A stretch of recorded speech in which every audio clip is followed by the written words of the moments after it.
కాకినాడ జిల్లా ప్రతిపాడు మండలం పెద్ద శంకర్లపూడి గ్రామంలో అంగరంగ వైభవంగా కోలాట గజ్జె పూజ నిర్వహించడం జరిగింది. గ్రామంలో పిల్లలు గత నెల రోజులుగా గురువు ఆండ్రు సురేష్ బాబు ఆదేశాల మేరకు సూర్నిడి విష్ణు కోలాట నృత్యం నేర్పించడం జరిగింది. దాని నిమిత్తం గజ్జె పూజ నిర్వహించడం జరిగింది. గ్రామంలో పిల్లలే కాకుండా చుట్టుపక్కల గ్రామాలలో కోలాటం ఆడేవారు కూడా వచ్చి ఈ కార్యక్రమంలో పాల్గొన్నారు.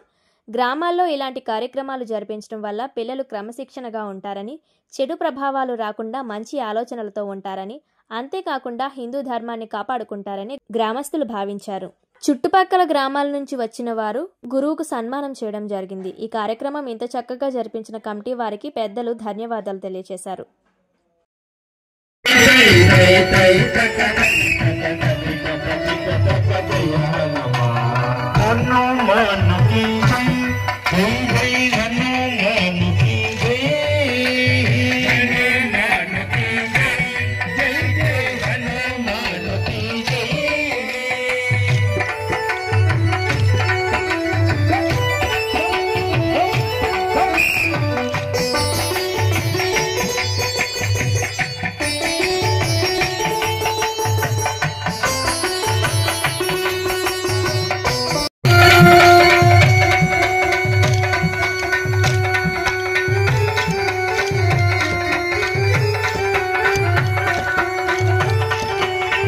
Agora que eu vou estar aqui.